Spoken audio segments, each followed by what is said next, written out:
Yeah, Okay. the Emerald Tablets I've been studying for the last probably 10 years. Okay. Yeah.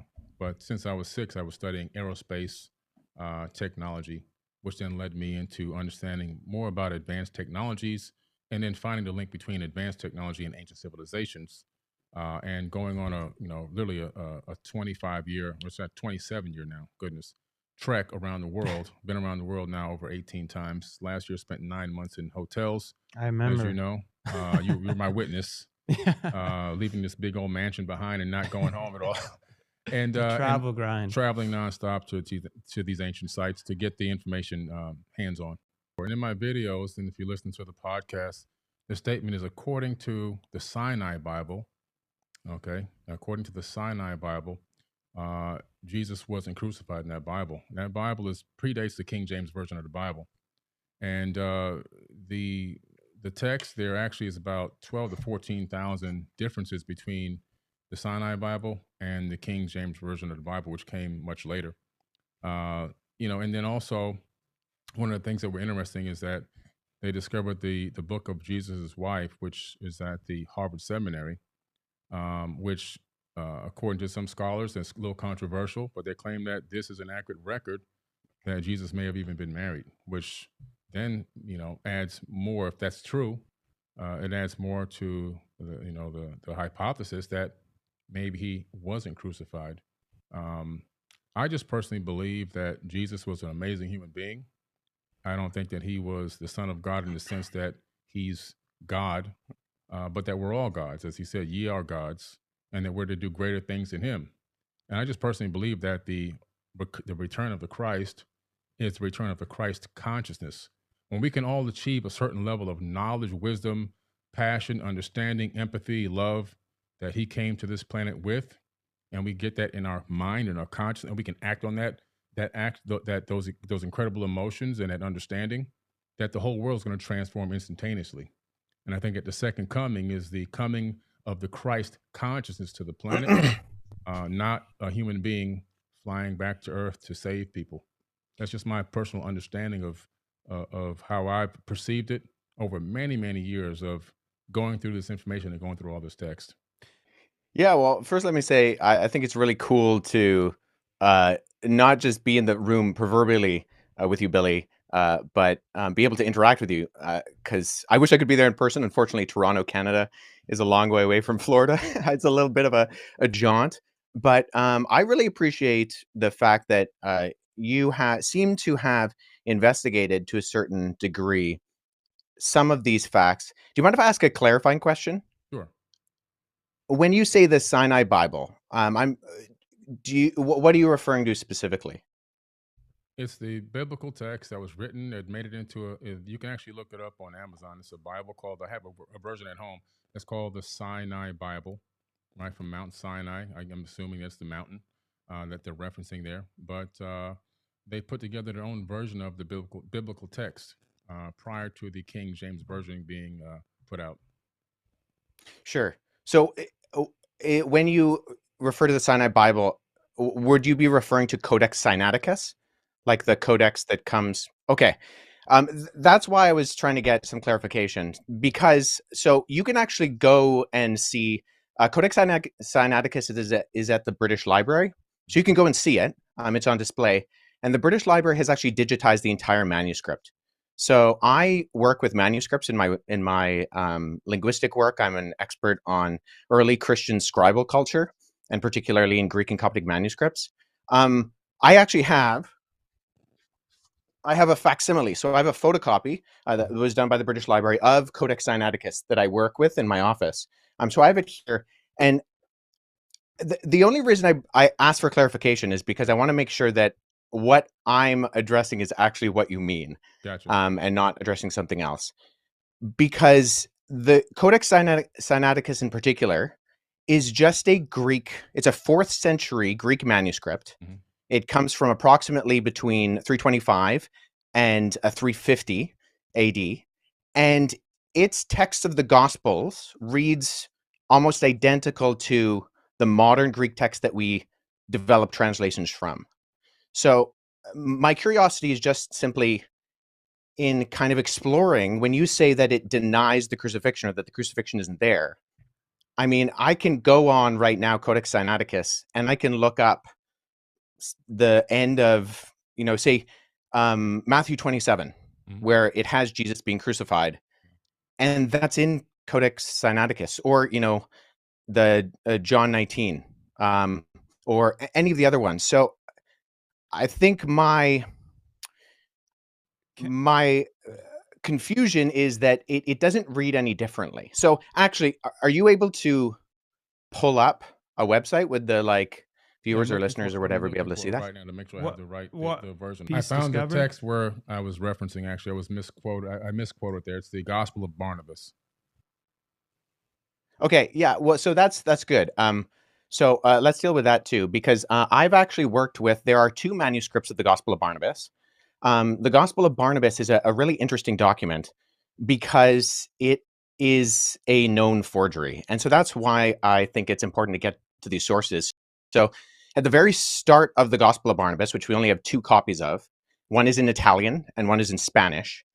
We see right off the bat that the Gospel of Barnabas, not to be confused with either the Epistle of Barnabas or the Acts of Barnabas, which are two apocryphal documents from the 2nd century, but the Gospel of Barnabas in particular, we know it's a forgery because it does things like in chapter 92, it says that Jesus spent 40 days on Mount Sinai, and then he came to the Jordan River and he walked to Jerusalem.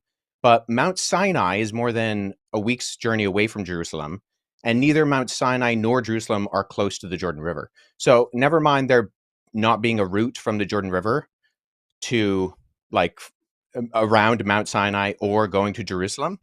But there are internal problems with the Gospel of Barnabas, which indicate that it shows no actual indication of evidence of coming from or even having knowledge of first century Jewish understanding. It actually says Jesus is the Christ, but not the Messiah, which indicates that whoever the author is, he didn't know that those were the same words. And I think a bigger problem is that the Gospel of Barnabas actually paraphrases Dante's Inferno, which was written in 1314. So there's a lot of internal evidences that disqualify the Gospel of Barnabas, never mind the fact that we don't have any evidence of it prior to the 14th century, and none in any other language other than Middle Age Italian Italian and Spanish. But the internal content of the Gospel of Barnabas disqualifies it from being ancient. And then the fact that it's doing things like paraphrasing Dante, or it also refers to a rule of the time of Jubilee, which was changed in the Middle Ages from what it was in the biblical year of Jubilee. And it goes with the Middle Ages concept, not the ancient concept. So I think what I'm getting at is, so I'm a historian. Yep. And I deal with sources. So when I'm looking at sources, I want to make sure that I have a methodology by which I approach any type of source. So if there is something that denies the crucifixion, I want to make sure that I'm analyzing it and that the methodology by which I analyze it actually reveals that the content can be accurately tied to the event.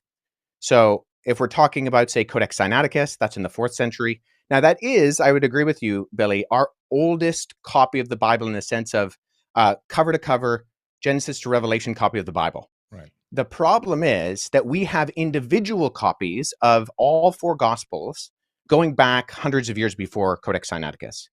So I have a facsimile behind me of P66. This is a late 2nd century copy of the Gospel of John.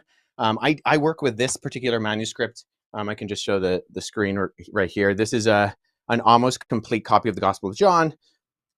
Yeah, so papyrus is just the what it's made out of. So I'll show you this. So the documents you actually see on my bookshelf behind me are facsimile papyri that I've made. So when I was in Egypt last summer, I went and I got made for me some papyrus sheets.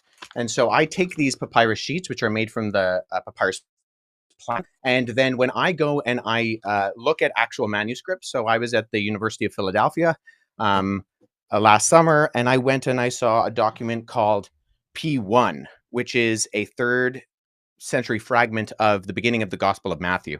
And so what I did is I sat down with that original and I produced a facsimile. So I copied copied the text. First of all, I cut it out with an X-Acto knife in not the original 3rd century one on my papyrus. I cut out with an X-Acto knife this guy, and then I copied the text transcriptionally on the front and the back. So papyrus is just simply, it's what it's made out of. Yeah. And so there's categorizing systems, and the standard one is called the Gregory Alland categorizing system. And so sometimes you'll see when manuscripts are mentioned, they'll have a GA and then a number behind it. If it's made of papyrus, you simply abbreviate the word papyrus to P, and then you have the numbering system. Mhm. So P66, what I showed you earlier, that's this on the categorizing system. It's the 66th manuscript that was put into the system. It's from the Gospel of John. I also have, P46 and P47 on my shelf, which includes all 4 Gospels and Acts from the 2nd and 3rd centuries. So the only hesitation I have with what you said, Billy, is that we have single copies of the Gospels that can be dated to the 2nd century that all do have the crucifixion. And so if we're relying on something like the Gospel of Barnabas, which is not just like, it's not that there's debate about it, it's that it's a known forgery. I mean, no one's referring to the Gospel of Barnabas as anything other than... If you say it's a known forgery, yes, but I'm going to go with that. Let's talk about the Old Testament a little bit and leading up into the New Testament. Well, hold on, because do you mind if I address the Gospel of Jesus' wife? Sure, go ahead. So the Gospel of Jesus' wife doesn't actually mention. So oftentimes what happens is that the text of the Gospel of Jesus' wife is kind of paralleled with the Gospel of Philip, which mentions that that Jesus would kiss Mary Magdalene on the mouth.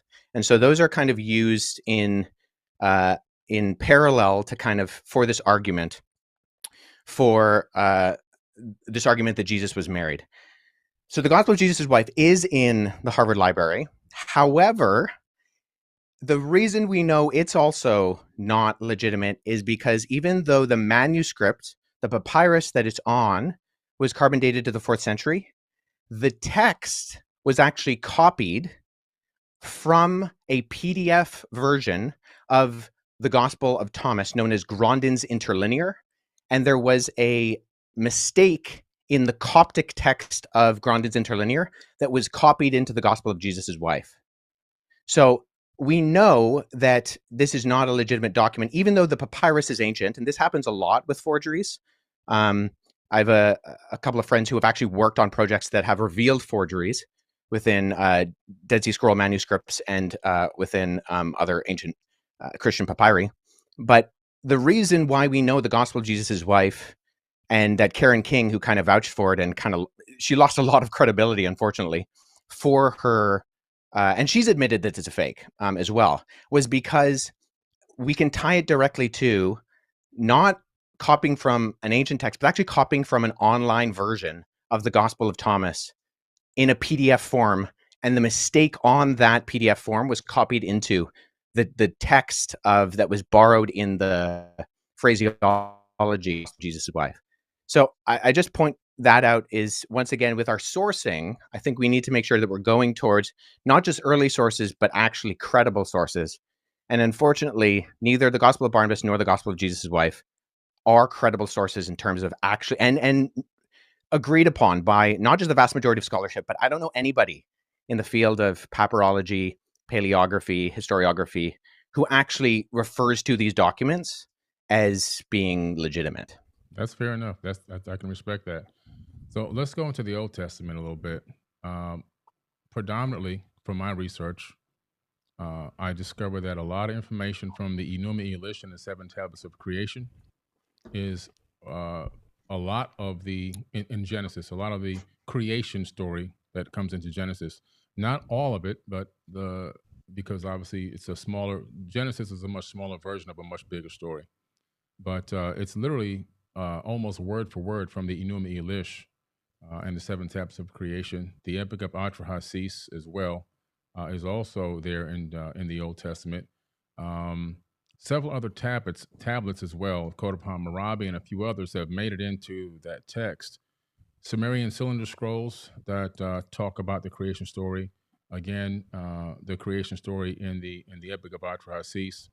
And so we tend to see this this copying of ancient tablets, text, and scriptures, even some papyruses, into the biblical text, meaning that my point here is that I think a lot of people are saying that this information was written in real time. A lot of people believe that. If you ask the average person, they really believe that. But a lot of this information is just copied from older tablets and texts from an earlier date.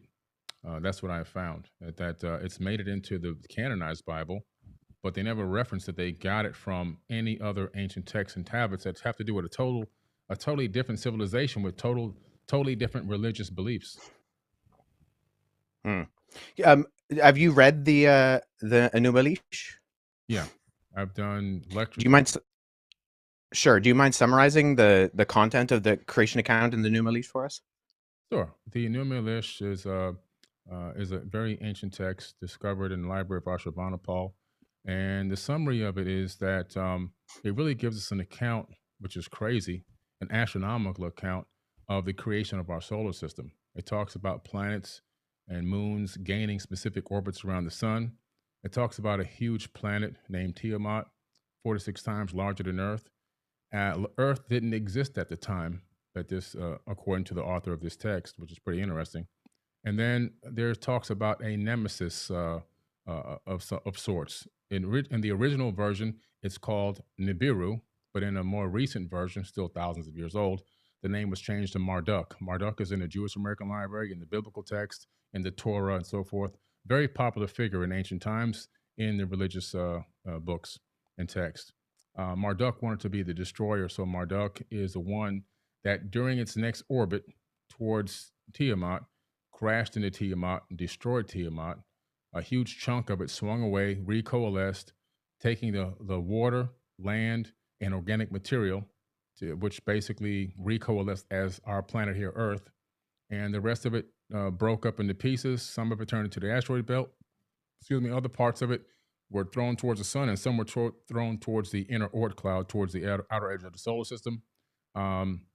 This planet, or this moonlet that orbited, supposedly a brown dwarf, basing on the description of it, gained a very strange orbit around our sun. And we have the scientific evidence now also to match with NASA's data, where we see that Saturn and I believe Neptune switch places. Uranus is flipped on its side, and that's more evidence that something came through our solar system in ancient times and gravitationally really tugged at planets here and switched up their orbits and even pulled the axis of a planet on its own side, where the equator is now running north and south. So a little bit of modern astrophysics kind of backs up what this ancient text is saying. But the Enuma Elish also then begins to talk about the fact that these beings, it kind of cuts into the fact that these beings, are on Earth and at some point begin to engage mankind. In other words, they didn't create people from scratch, but they engaged the existing hominid and began to utilize us as workers for their workforce.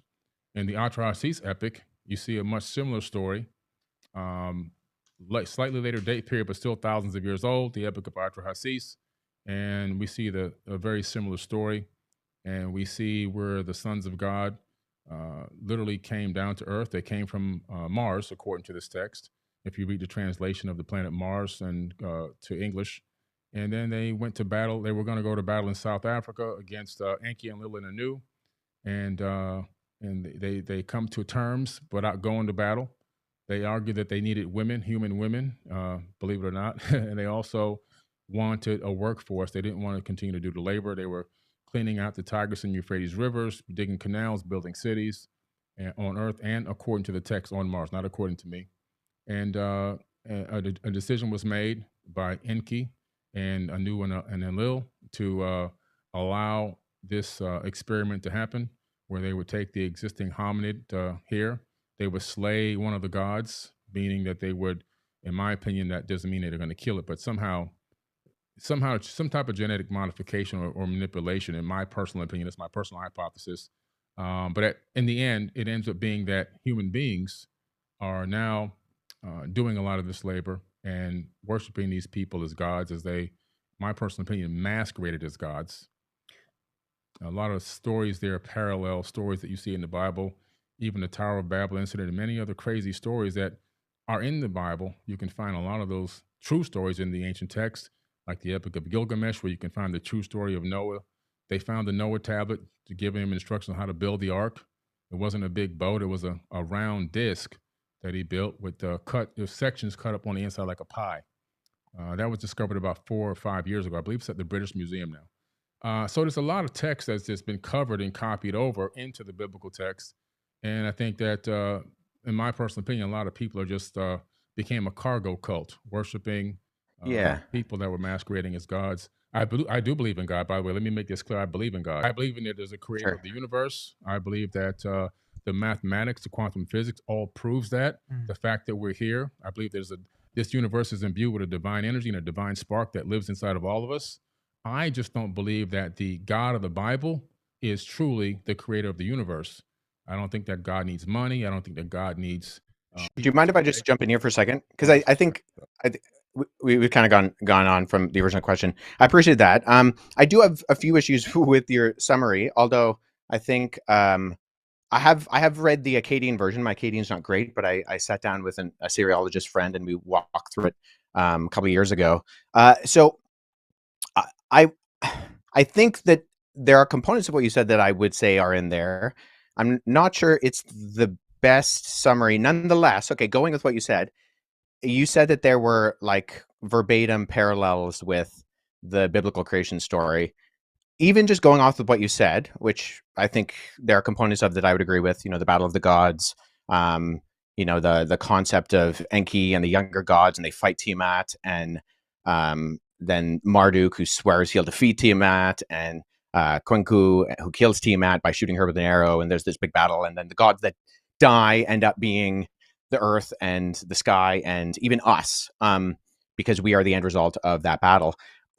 I'm just curious, when you say that there are not just parallels, but there's actual copying, looking at Genesis chapter 1 and 2, where the creation story is summarized in the Bible, what are the actual kind of parallels there that you're looking to? Because as someone who's read both, I not only do I not find parallels, I actually, and this is the majority of ancient Near Eastern scholarship with me, think that Genesis chapter 1 is actually an apologetic against documents like the Enuma Elish. So what are the parallels there? Separated the waters from the waters, for example. That's in the Enuma Elish, and that's also in the biblical text. Okay, that I would agree is a parallel.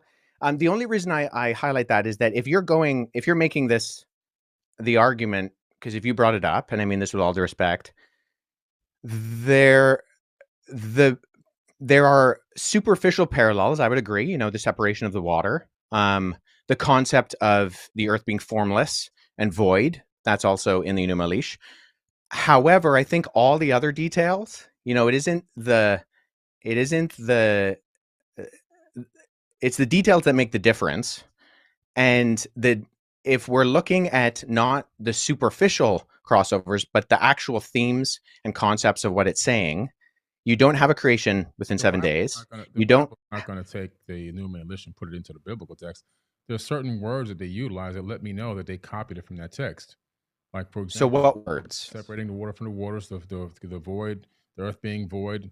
That information is literally just copied over. So it tells you that somebody saw that and said, let me add it to this book right here. Or let me scripture this papyrus, because it wasn't a book yet at that time. It wasn't discovered prior to the Bible, but it dates back long before the Bible was ever written. Yeah. So let me just say this. So the reason why I say it's actually an apologetic against that is because the purpose of the Enuma Elish, which the Babylonians read every Babylonian New Year, was to point out the fact that the deities, and there's countless deities in the Babylonian pantheon, they actually come from the created order. So they're not outside of time and space. They actually come from the created order. And when they die in this battle, right, when Tiamat is defeated, the defeated gods become the earth and the sky and the plants and even you and me. And in that sense, the theme is that you don't actually have any purpose or end result, and you're not created in the image of God.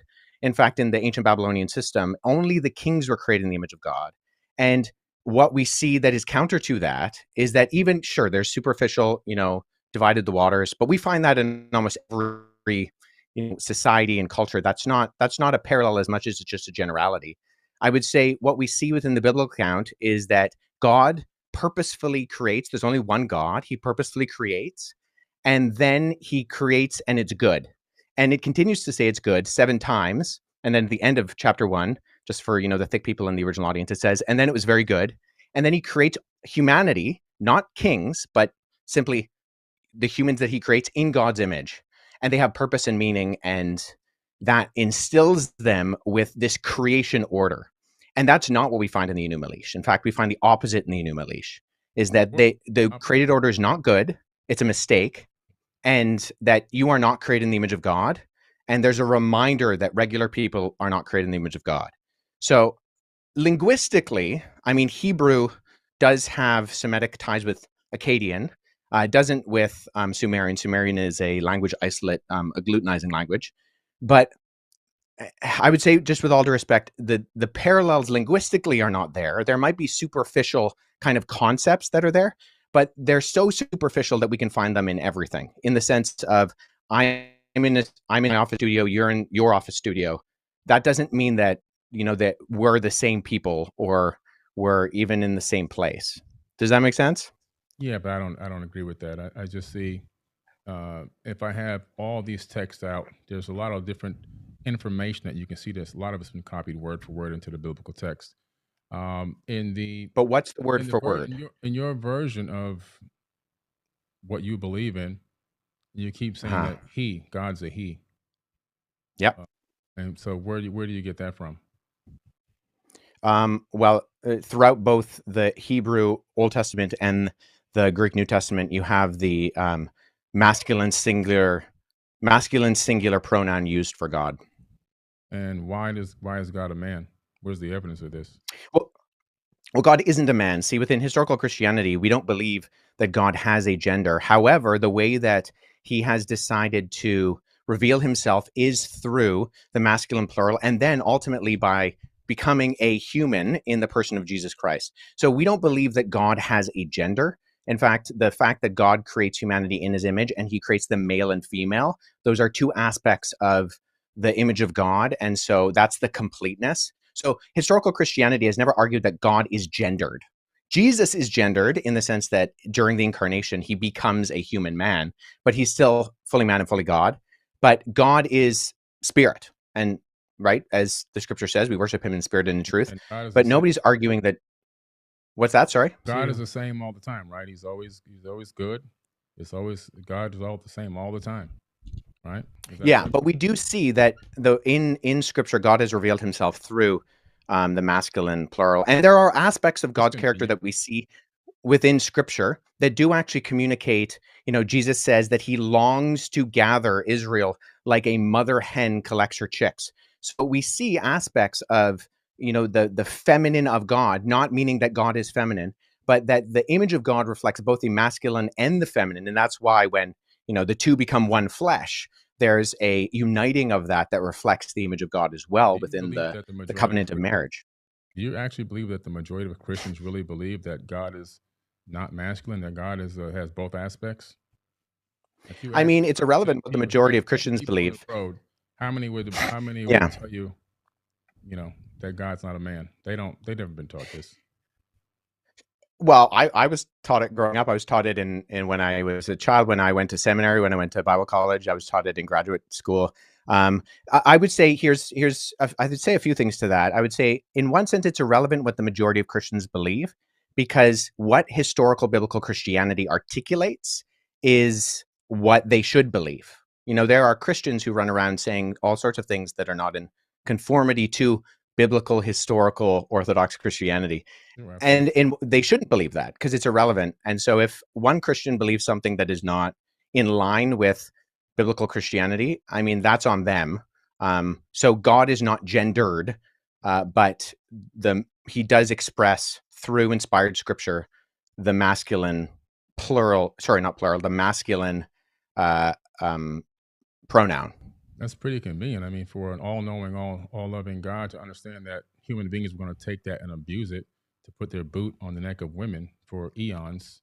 It's pretty interesting. Yeah. I mean, there's a really great resource written by a friend of mine, John Dixon. It's a book called Bullies and Saints, where he goes through a lot of the instances of we're obviously going to find abuses, and every human being is going to find a way to exploit whatever is presented to them. So in one sense, I think we can say, isn't it convenient that God used the masculine plural pronoun, or sorry, the masculine pronoun. I keep saying plural, it's just a mistake. The masculine pronoun.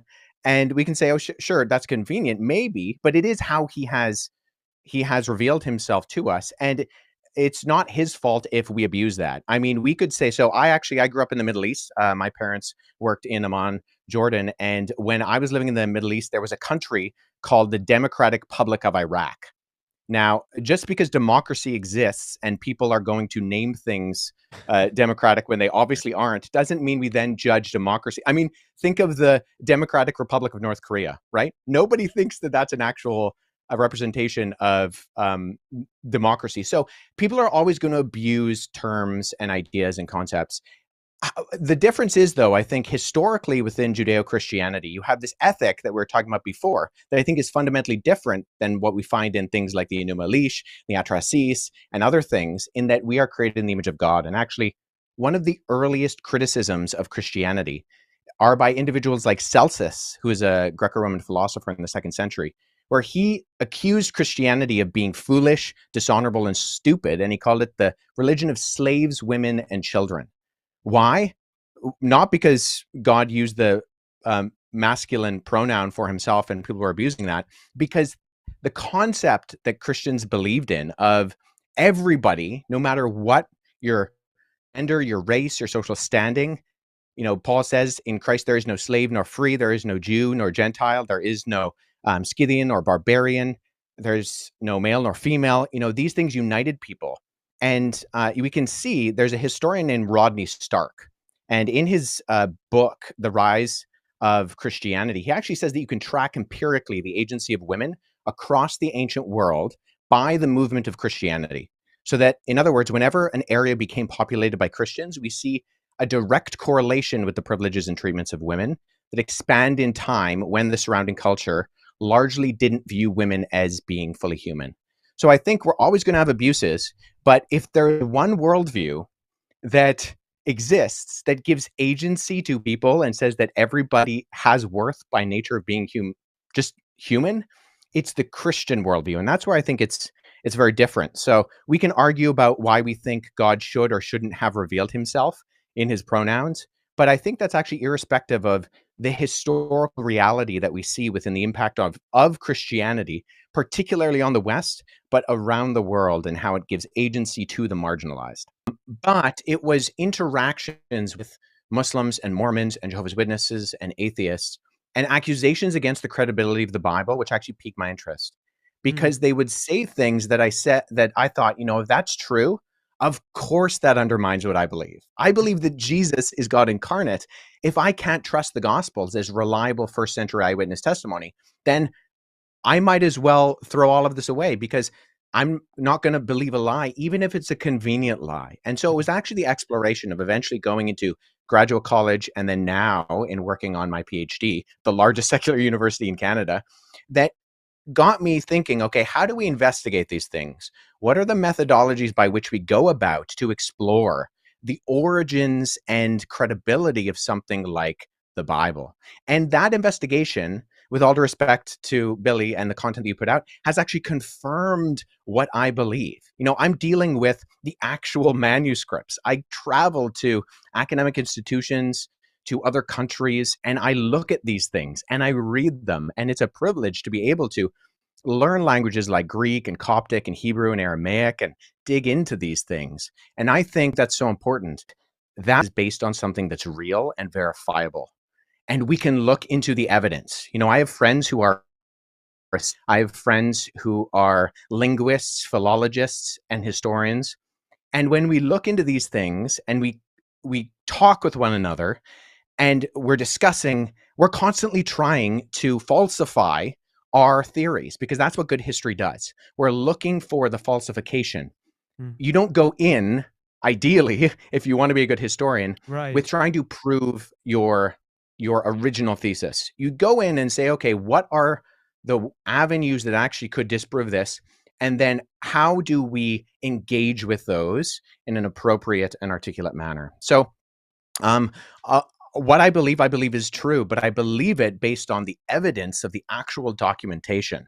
I've read a lot of the literature that you're talking about, Billy, the Numa Lish, the Atrasis, the Bhagavad Gita, the Epic of Gilgamesh, and I've read some of them in their original languages because I've tried to be a good historian and go back into the primary sources.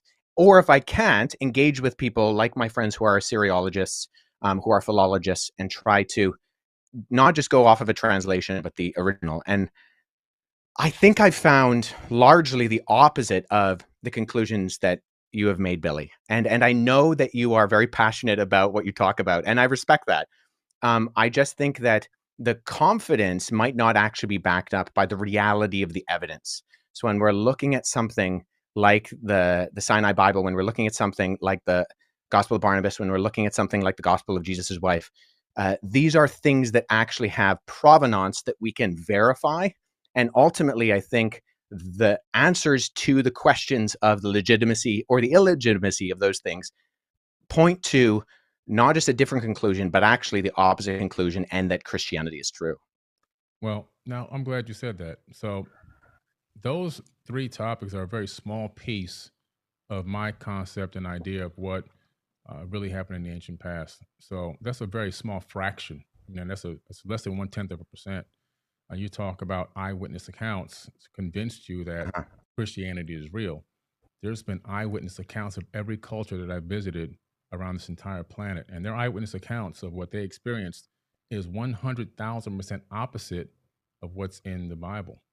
People have, Based on what do you mean? Can you give me an example? the Dogon tribe, for example, in Mali, Africa. They experienced a culture that they claim came to this planet from Sirius B. They have the evidence that they knew these beings were from Sirius B because they have the instruments that show the orbit of a trinary star system that we couldn't discover until the 1970s with our modern technology. Okay. They understood not only the orbital pattern of Sirius A, B, and C, but even that B was a failed star, which you can't see it from Earth with the naked eye. They knew that it was a white dwarf.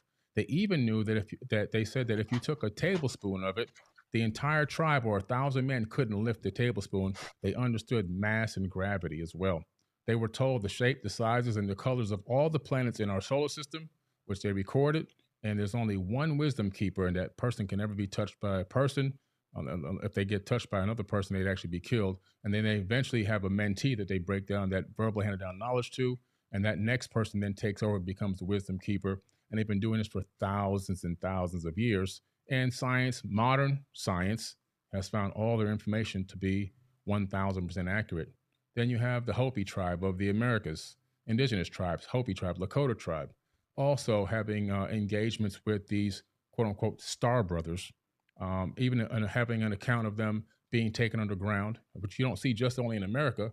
I just came back from Turkey. You have the people from Turkey and Mesopotamia also being taken underground into a place called Derinkuyu by these beings, by these people, a structure that's built 12 stories deep underground, that's made out of volcanic tuff, a very soft stone. And if you don't know what you're doing, it'll actually collapse. There's no evidence of any collapse. And it was thousands of years old. It was reused many times. So the mainstream story about what it was used for to hide from Romans is actually false. This place is ancient. And in order to build it, you actually have to have foreknowledge of how to construct this type of an underground civilization that can hold 20 to 30,000 people, places for livestock, places for worship, with no sign of collapse. Then you have to have hundreds of ventilation shafts. And I've been down there. Those ventilation shafts cut through solid rock all the way down to the core. And there's even more. It links to other underground cities that are miles and miles away. As you get to the very base of this area, you can cut through and go to another location. But again, these people were taken under. Also, then you have the ancient Egyptians. Similar story. Major catastrophe comes. These people come and take them underground.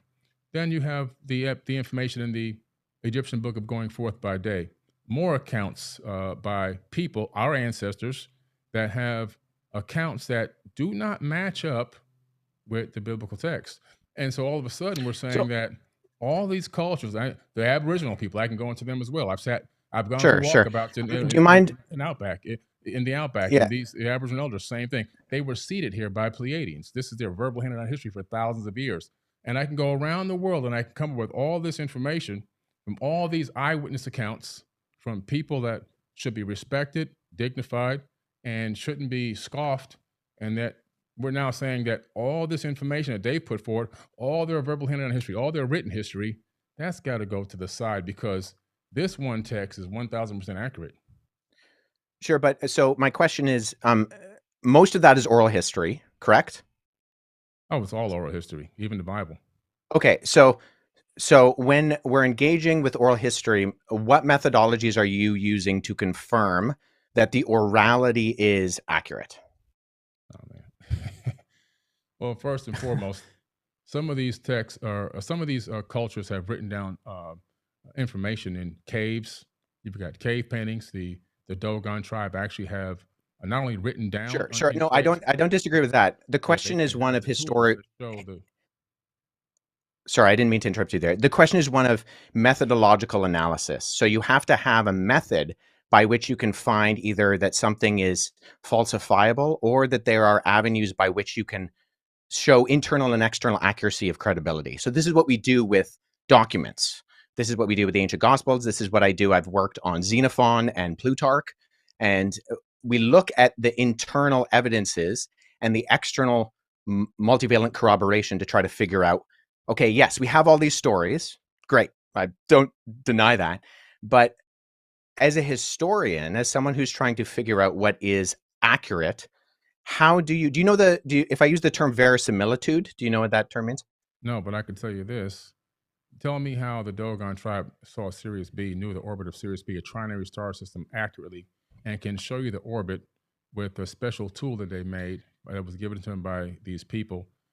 How do they know the shapes, the sizes, the colors, and the orbital pattern of all these planets in our solar system and other star alignments that they would use to have something called the Ziggy and planet and their own harvesting and planting and so forth and so on? That's not enough So evidence, though, that there's something well, in I'm the. not yeah, I'm not aware of that particular case. And even I mean, I would grant that the ancient people are far more technological advanced than we give themselves credit for. Just because they're ancient doesn't mean they're stupid. I am well aware, as someone who has done both investigation of the past and done archaeological analysis, that is a reality. My question is simply, okay, you have these stories or you have these accounts. You're referring to them as eyewitness testimony. How are you going about verifying that as that? Well, if the people had eyewitness testimony about Jesus, they then just wrote down their eyewitness testimony on a piece of paper or parchment paper or papyrus. So these Right. people, So that's where some of internal it's oral, some of methodological it's oral, some analysis. of it's actually written down. So I mean, it's the same exact thing. There's really no difference. Well, no. So you do internal investigations to figure out when something was dated. So something like so when I use that term verisimilitude before, that's something we as historians are looking for. It's a term that simply means the appearance or likelihood of truthfulness. So when you do historical analysis, it's an inference to the best explanation. So you have proof and you have data, and you're extrapolating that data on levels of probability. So some things can be confirmed as high probabilistically true, and other things are lower in their probability that they happened. But there are different methodologies, different ways that you explore historically how that happens. Well, So that for was the done. Gospels, you look That at was done with the Dogon tribe. Scientists went there to visit the tribe, and they still have no answers because they used their modern science. They took the best scholars to visit these people, and they're still scratching their heads. Something happened there sure. that And doesn't. I'm not even denying that necessarily, but the question is, okay, we need different levels of evidence and exploration, not just scientifically, but historically to derive something as eyewitness testimony. Now we have mountains of that, and I'm more than willing to go into some of that with the Gospels as early eyewitness testimony that can be verified externally and internally. But nonetheless, the only reason I ask, Billy, is because I've listened to a fair amount of your content, and I'm unaware of the methods that you use to try to discern between what is an accurate source historiographically and an inaccurate source historiographically.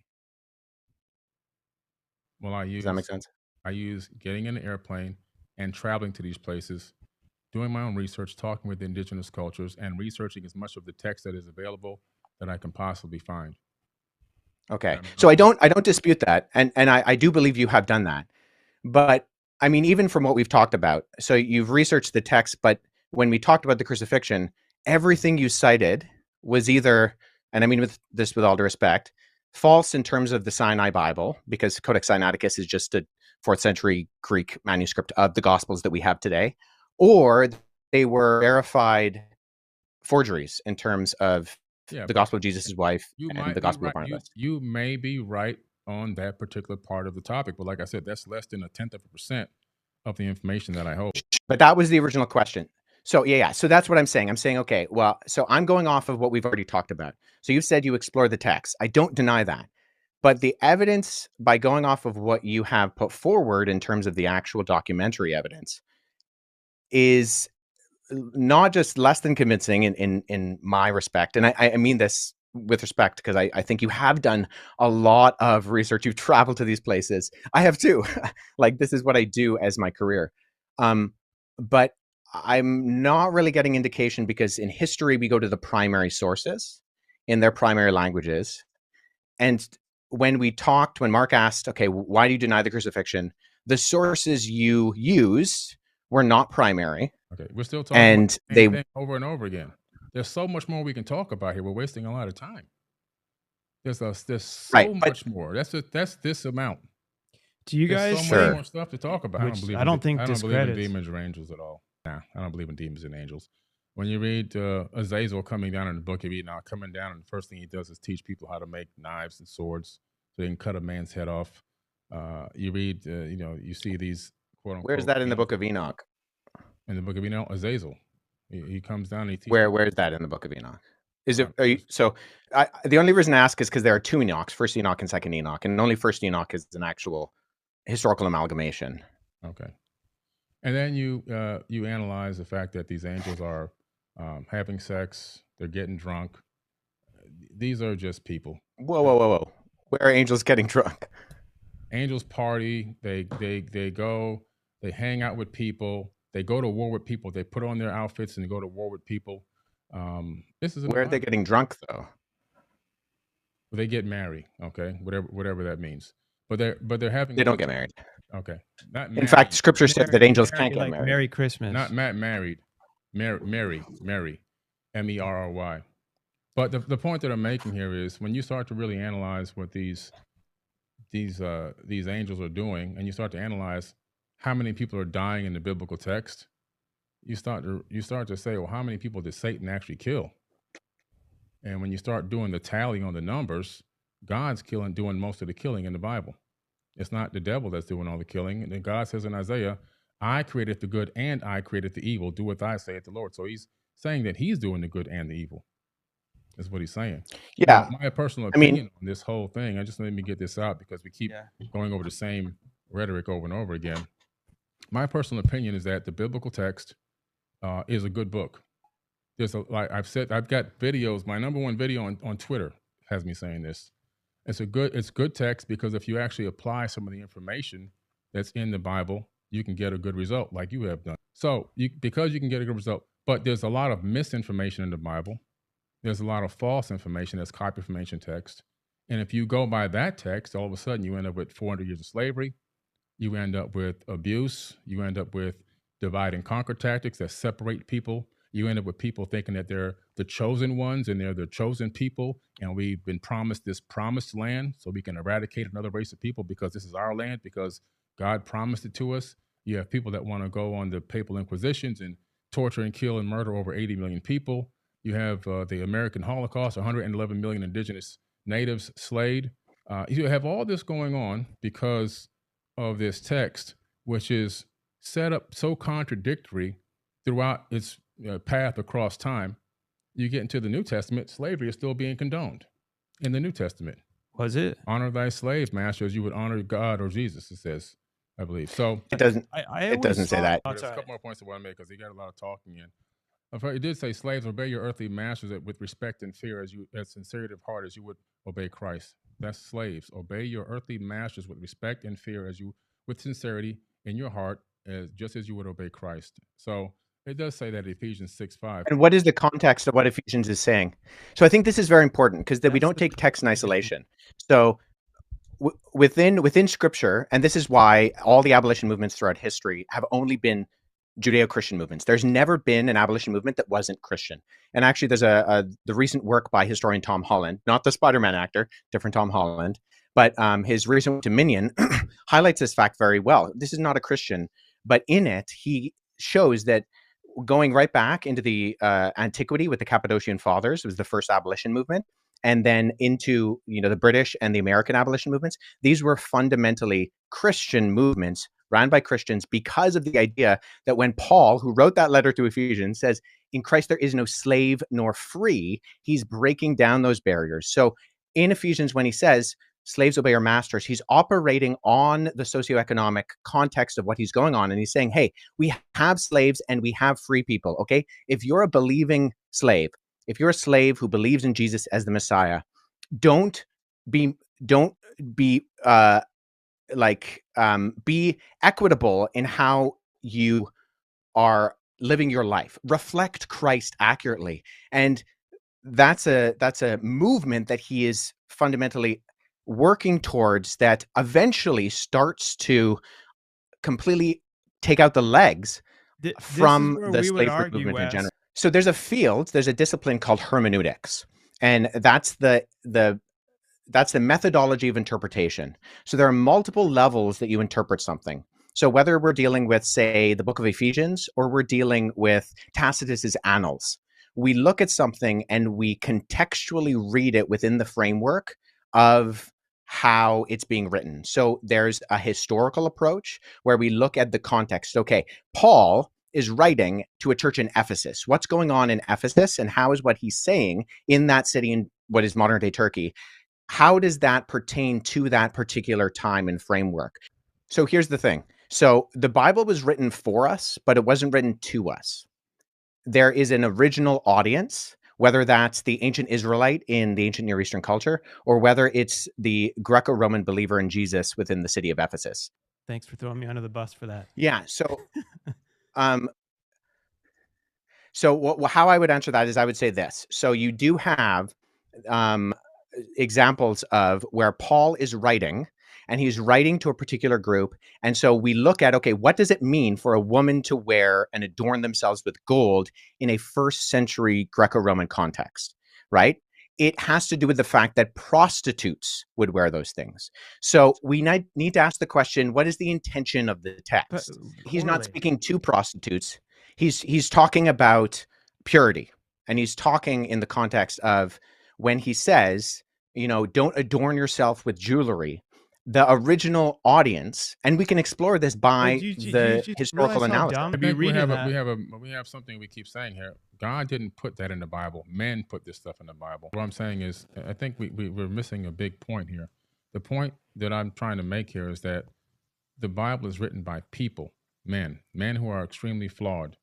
And the evidence of that is what they took the information that's in that biblical text and what they did with it globally to other human beings, and how they even wrote about it in the Bible, how they enslaved and tortured people in the biblical text. So in that case, even in the book of Deuteronomy, which is one of the most brutal books out there, where everything is given okay to rape women, kill children. If one person talks against your Lord, go to that town and kill the whole town, burn the town down. So brutal. It's just too much. Like I said, or turns people into salt. The killing in the Bible is not being done by Satan. That's why I don't care about. I don't believe in demons and all this other kind of stuff. Moses goes to the top. He talks to God. He gets his tablet. The first commandments are, "Thou shalt not kill." He comes down. As soon as he sees the people making a golden calf, he kills most of them. I don't see any benefit in killing your own kid. I might get to say a lot of stuff that I want to say. Go ahead. Let me just say this. So the most quoted verse of the Bible in the Bible is a version of Exodus 34:6, which fundamentally describes who God is, that he's compassionate and loving, full of grace and mercy, and abounding in steadfast love. And so, in fact, if you read the book of Jonah, the beef that Jonah has with God, the reason why he doesn't want to go to Nineveh is because he believes that God is so loving that if he tells the Ninevites to repent and they repent, God is going to forgive them. So fundamentally, we have the picture of God consistently throughout the Bible, both in the Old and New Testaments, as being a God who is rich in love and mercy and abounding in steadfast kindness. And so we want a God who is just. And just to speak very briefly to the slavery issue, I mean, Leviticus 25 condemns by death the man stealing. So stealing someone and selling them into slavery. And the fact that the 10 Commandments are prefaced with, you are a nation who was slaves. You know, I'm the God of Israel who brought you out of Egypt. So there's a fundamental difference, and there's lots of literature on this. I would encourage people to read my friend Paul Copan's book, Is God a Moral Monster? He's written some excellent stuff. He's also written on Did God Command Genocide in the Old Testament? He's a leading expert in the field of a comparative analysis of ancient Near Eastern war literature. And so there are very coherent explanations for these things, and that slavery within ancient Israel was very, very different from what slavery around the ancient Near East was like. And on top of that, once again, when abolition movements happen, what's that? Sorry, Billy? I said slavery continued on throughout the Bible with no problems. But it was always undergirded by the fact that this was not the ideal, that this was something that should not be done. And even slavery within ancient Israel was fundamentally different than slavery around the ancient Near East. This is not a contested fact. You can look at the scholarship of individuals like Wright, who's written extensively on this. He's an ancient Near Eastern ethicist, and there's vast difference between the law codes in Leviticus, Deuteronomy, and Numbers, and something like the Code of Hammurabi, which puts people on a tier system and gives different punishments depending on where they are within society. That's not true in ancient Israel. If you were a king and you stole somebody and you sold them into slavery, they would punish you by death. But you steal somebody else's slave. You can't steal somebody else's slave. That's not a good thing to do, right? The point that I'm making here, I got to say something before I get out of here, is the Bible is full of contradictions.